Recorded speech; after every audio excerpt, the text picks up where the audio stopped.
Welcome back to another episode of Debatable with your hosts, Nina and Kyle. I'm Nina. I'm Kyle. Today we're going to talk about vaccine hesitancy. So a few days ago, there was a Pulse Asia survey saying majority of Filipinos aren't inclined to get vaccinated. And Randy David wrote an opinion piece on Inquirer, which I actually recommend as secondary reading, explaining the survey and why people are actually having these doubts about the vaccine. We're going to do the same. We're going to discuss why people are hesitant to get the vaccine. There might be some overlap, therefore, with that article, but we're going to make some different conclusions. So, for example, Randy David's article ended by saying he understands why people would choose not to get vaccinated, like he wouldn't force the decision on anybody.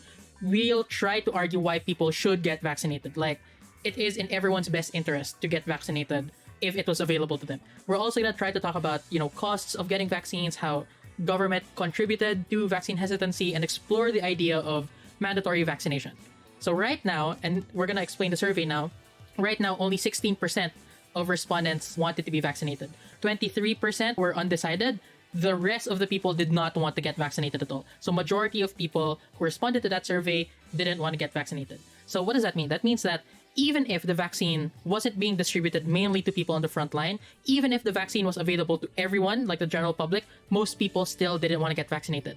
But I must mention that just because majority of the respondents in the Pulse Asia survey didn't want to get vaccinated, that doesn't necessarily mean that 60% of healthcare workers don't want to get vaccinated either. Because that's not really how statistics works. You have a general population, that's what they're looking at here.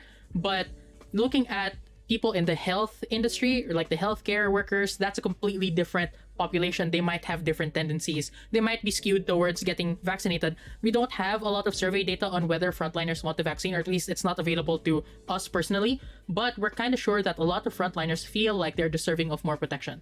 We know this because for the past year, multiple people, both representing frontliners and, civil society organizations, have said, if you really want to call frontliners your heroes, how about you give them more than gratitude? How about you give them hazard pay? How about you afford them more protections, etc.?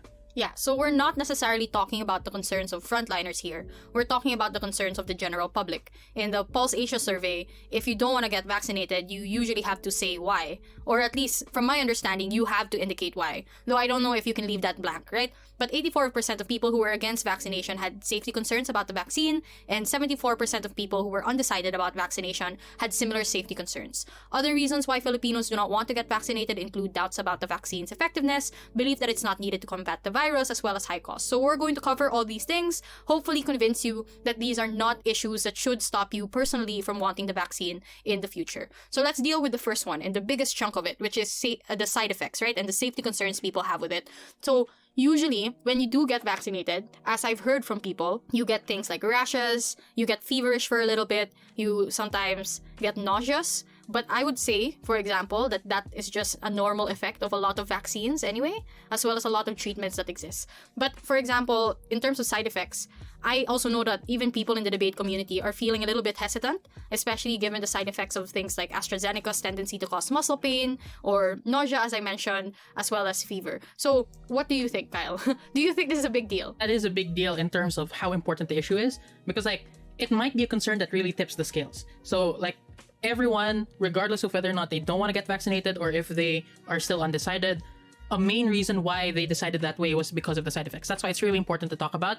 I'll come outright and say it, no vaccine has actually been approved by the FDA, but that doesn't necessarily mean that vaccination is as risky as it first seems, because although the FDA hasn't approved vaccines yet, the FDA has granted something called an EUA, which is an emergency use authorization. So it already has it for 4 vaccines, for Pfizer, for AstraZeneca, for Sputnik 5, and also Sinovac. So a lot of the time people will ask us, so what's the difference between an EUA and FDA approval? Well, it takes years to get FDA approval, but just because the vaccines are under an EUA, a lot of experts say that doesn't actually inherently make them less safe. It just means that we haven't really studied them for as long a time. The question that the experts ask is a question of balance, right? Are the benefits greater than the risks that the vaccine poses? So whenever an EUA is granted, that means that the FDA is saying that, look, we already know that there might be risks, but we are saying that the benefits outweigh those risks. So if people are going to question the safety, saying that, well, the FDA hasn't given its approval, the FDA itself has said that it's worth it in terms of general feelings of safety the FDA itself says that the benefits outweigh the risks. So if you're questioning the safety because of side effects, because of the lack of FDA approval, if you're going to trust the FDA anyway, you should also trust them when they say that it's worth it. So recently, I was coaching a team for a med debate tournament. It was a tournament just about med ethics motions and about medicine in general. So I prepped with some med students a motion about making government officials get vaccinated, even if the vaccines don't have FDA approval. So on government, we really struggled with the idea that, at first we really struggled with the idea that why are we going to make them go through these vaccines if they're not approved yet? What if it's super dangerous? And then that's when we learned that if it has like an EUA, that means that that's the safest that it could be right now. And more than that, it's not just that it's the safest that we could possibly be right now, it's also that on balance, it's still worth it to get. So we really downplay the negative connotations associated with not having FDA approval. Yeah, I guess the next part would probably be to look at effectiveness, because outside of the FDA approval, outside of other things such as the side effects and the concerns people have with side effects, another issue people have is the effectiveness of these vaccines. Like, do they even work? A lot of people say they don't work, right? But I guess the first thing we have to discuss is the difference between effectiveness and efficacy, because these are terms being thrown around that a lot of people don't actually understand, myself included, before doing research for this topic, right? I do know what efficacy is. It's just very easy to forget. Efficacy rates, in general, look at how well the vaccine does in a controlled setting. For example, Pfizer reported an efficacy of 95% for a COVID vaccine, in general, right? This means a 90% reduction in new cases of the disease in a vaccine group compared to a placebo group. This is different from effectiveness, which is about how the vaccine works in real-life conditions. Currently, we don't know much about this, especially since we're just getting started. Yeah, so what we do know when it comes to efficacy is that in almost all of the vaccines, except for Sinovac, the efficacy rate reaches around 90%. So you have Pfizer, the efficacy rate is 95%. Moderna's efficacy rate is 94%. AstraZeneca is kind of a special case because initially it's just 70%. But if you get a second dose within the next 2 months, it'll shoot up to 90%. So when you actually get the first dose of AstraZeneca, they'll tell you come back in a bit more than a month to get the second dose, and by then the efficacy rate is 90%. Important to note, however, is that it looks at new cases and not necessarily severity, so efficacy rates indicate how much better the vaccine did in trials compared to the placebo group, or the group that was given like fake vaccines or basically non-existent vaccines but were told it's a vaccine. So in the Pfizer study, you had two groups, one that received a placebo vaccine and one that received the real thing. The new cases in the placebo group was 162. The new cases in the actual group was 8. So if you compare 8 to 162, the ratio gives you a number of close to 5%. So that's how you indicated the 95% that existed. Yeah, and I think what's important here is, since it only looks at new cases and not severity, it means that just because you might still get COVID after getting vaccinated, like you might be one of those 8 people, that doesn't mean that you do not benefit from the vaccine at all. Because just because you got COVID, that doesn't necessarily mean that it would be as bad as it would have been had you not gotten that vaccine. So I heard frontliners who did get vaccinated, what was explained to them during their first dose was, okay, this helps you deal with 70% of the symptoms of COVID-19. So just because even if you do get COVID after you get vaccinated, the effects will still be much less severe. So all 3 vaccine trials demonstrated 100% effectiveness in keeping people from being hospitalized or from dying from COVID-19. So if you say that, well, it's not really necessary because like you will still get a 5% chance of getting COVID, yes, that's correct. There's still a chance that you might get COVID, but even if you do get COVID, you can at least rest assured that you're not going to, suffer severe symptoms, or you're not going to get hospitalized, or you're not going to die, which actually really does help the hospital system in general because it's like overcapacity already. So whenever you have an opportunity to reduce the chances of you having to go to the hospital, you should take it. Yeah, so here's what we do know. Like, vaccines don't prevent 100% of new cases. And we know that COVID-19, according to the World Health Organization, has a fatality rate of around 2%. Now, some people would take those numbers and say vaccination is ineffective and therefore unnecessary.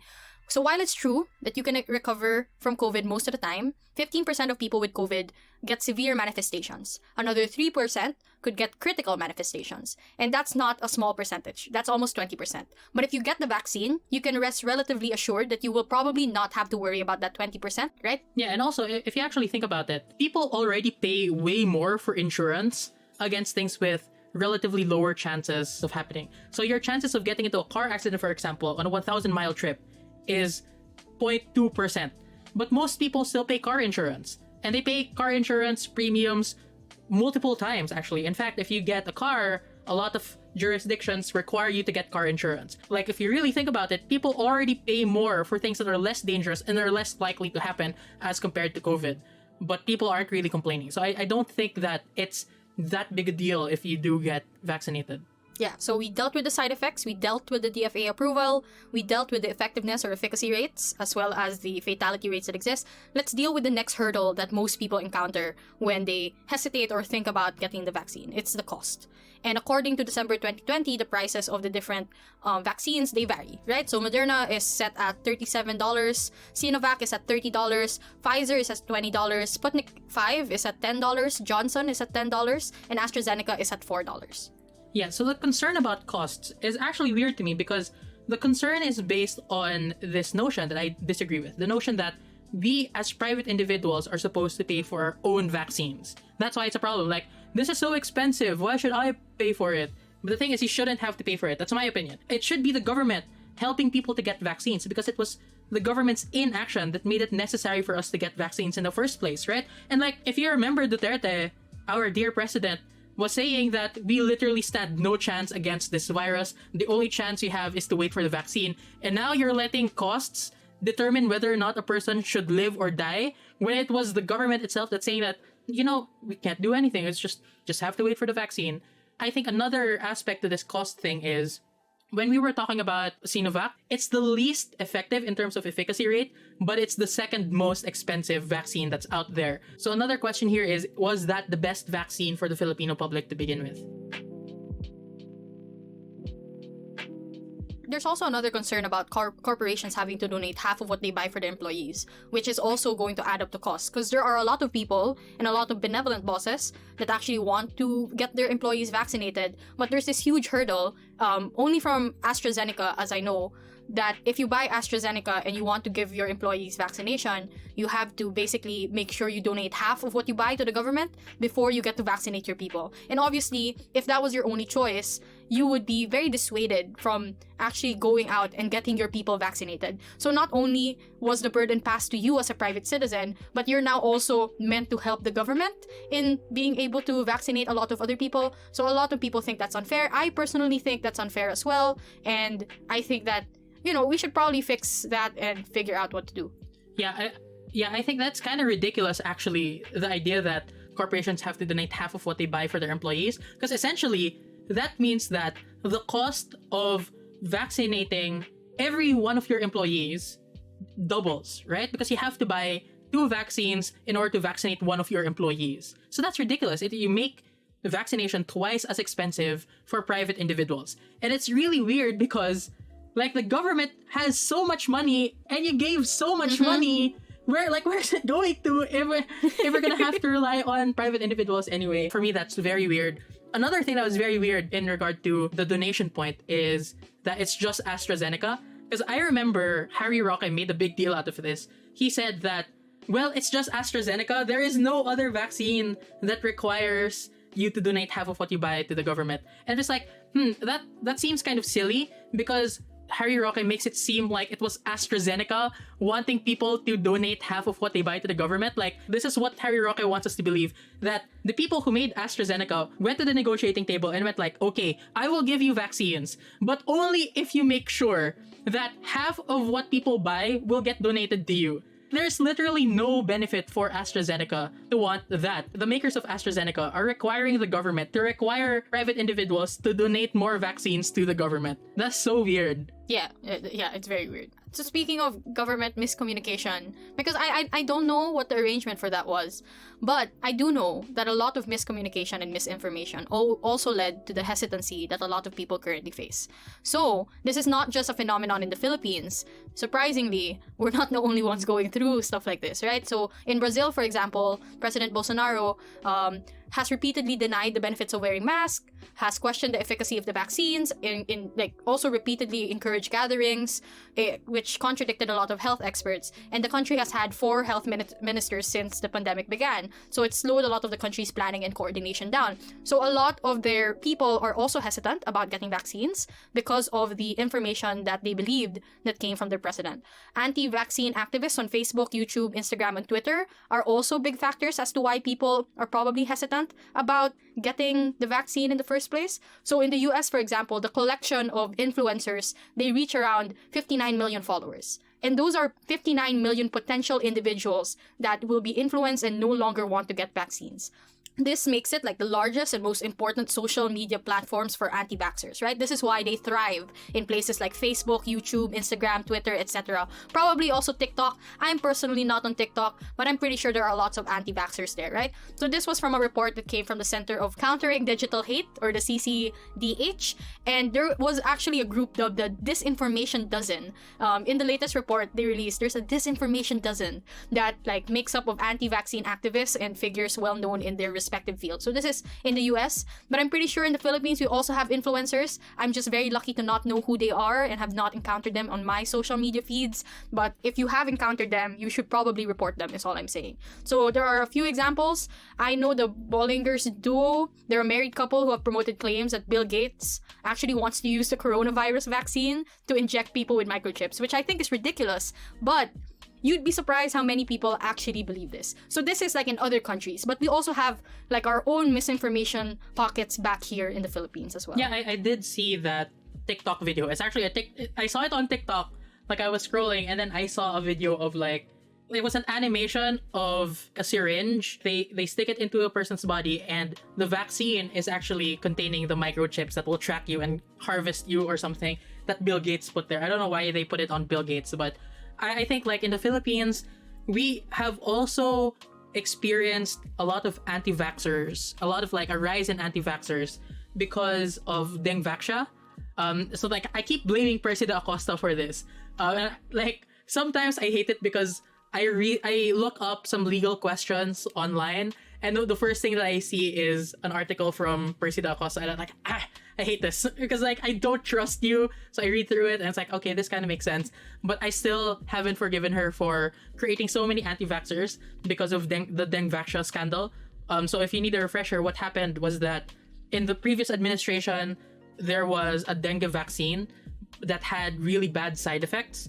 And as a result, a lot of people in this administration, including the PAO chief, they were saying that, you know, some vaccines are just so dangerous that you shouldn't get it. So that's also a reason why everyone is so gung-ho about the side effects of certain vaccines. It's basically some members of our government spreading like this kind of information, spreading this kind of fear. But right now, it's also the fact that a lot of government officials are acting so sketchy. Like Duterte doesn't want to be seen taking the vaccine, even though it would comfort a lot of people who might want to feel assured that like our president is okay with getting the vaccine, I should be okay with getting the vaccine also. And then Harry Roque was basically saying that, well, Duterte just doesn't want to get videoed of himself getting the vaccine because he's gonna take it in the butt, which means like you don't really need to take it in the butt. I don't know why you needed to share that. That is even more sketchy.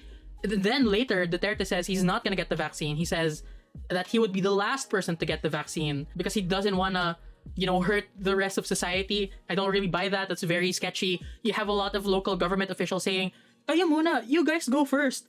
And like a common theme here is a lot of these government officials are saying it's because other people are their priority. But like a lot of everyday citizens, myself included, the way that we interpret that is they think that there are side effects. They don't want to have those side effects. So they're making other people go first, like scapegoats or something, just so that make sure that it's not bad, and then I will decide whether or not to get the vaccine later. I think that really contributes to vaccine hesitancy, like the actions of our government, like how sketchy they're acting when with regard to whether or not they should get vaccinated or not. Do you think that people should be videotaped when they get vaccines, like our politicians? Like I know that's a debatable topic, right? Do they need to publicize getting vaccinations? Well, I think that this is a privacy concern, right? Like the question here is, should government officials sacrifice their privacy in terms of like they want to be private when they get vaccinated? It's a private matter because it has something to do with their own bodies. But on the other hand, I feel like there is a greater social good that you would get from publicizing the fact that they did get vaccines, it communicates that they believe in the policies that they are endorsing. So another reason why the fact that Duterte doesn't want to be seen taking the vaccine was a big issue was that it was related to the fact that he kept wanting to get the Sinovac, which is less effective as compared to all other alternatives. So people also wanted to make sure that he was getting Sinovac as well if he was so adamant about protecting or endorsing that kind of vaccine. So I think that there's a greater social good that you would get from it, but I think that it might be less impactful depending on which government official we're talking about. But if it's like people in the higher ups, the people who actively say you should get vaccinated, you should get whatever kind of vaccine, I think people would really benefit knowing that they themselves are willing to get those vaccines. Yeah, I think that brings us perfectly to one of the last things we will be discussing, which is mandatory vaccinations.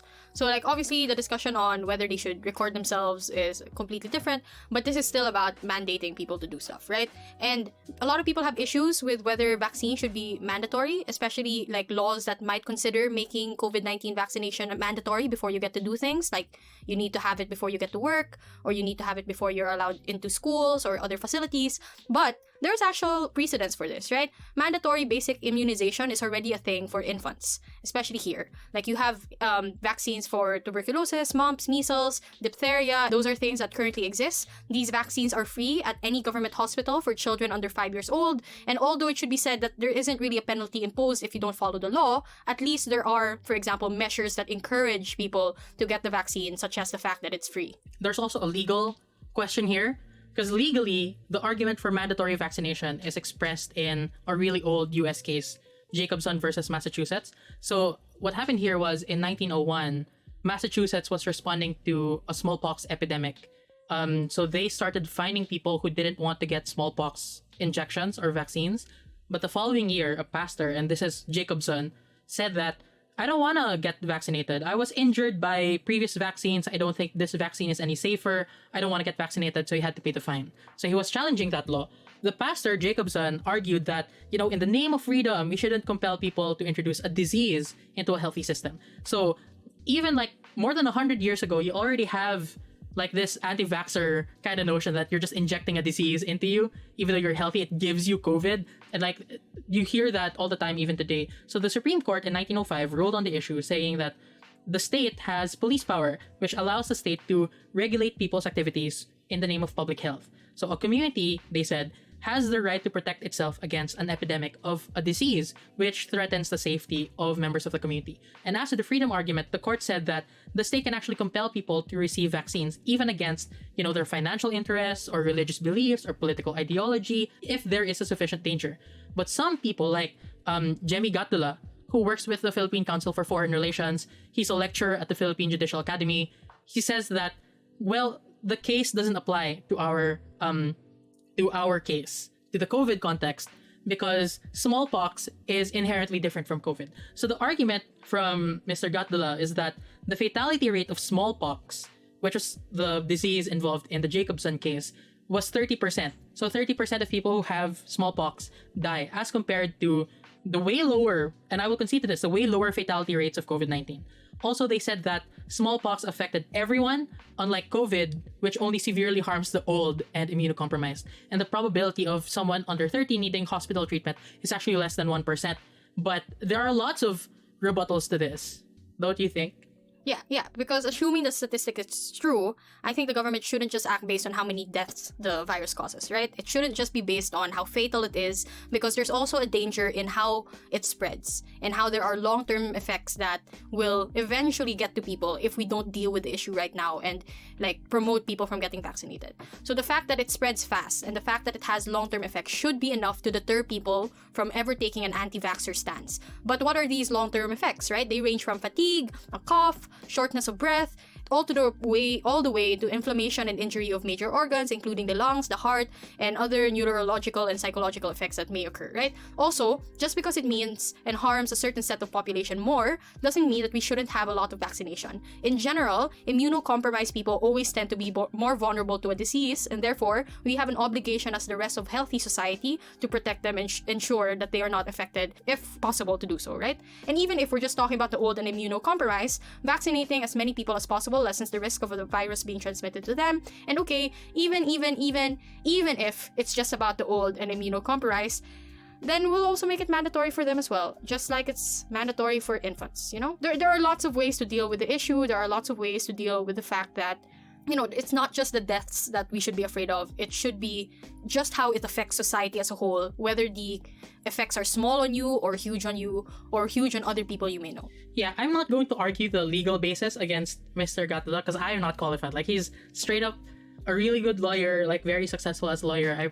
I haven't even passed law school. But what I am saying though is, it might not be as dangerous as smallpox in terms of fatality rates, but there are so many other factors that contribute to it being dangerous as well. So like, it spreads much faster actually compared to smallpox. Like if you research smallpox and you look up at the Wikipedia page for transmission, it says that smallpox is less spreadable, like it spreads slower compared to other viruses, because in order for smallpox to get transmitted, you need like closer contact, as compared to COVID, which is like, it's really easy to get infected with COVID, and you have new variants that are even more infectious as compared to the regular strain of COVID. And to illustrate how fast it spreads, like just a few weeks ago, we were at 4,000 cases a day, and now we spiked and reached 10,000 cases a day, and I don't see that stopping anytime soon. So it grows and it spreads exponentially, which is the scariest part here. And the best way to deal with that would be to get a vaccine for yourself, for your family, for everyone you know that will not be majorly at risk if they take the plunge.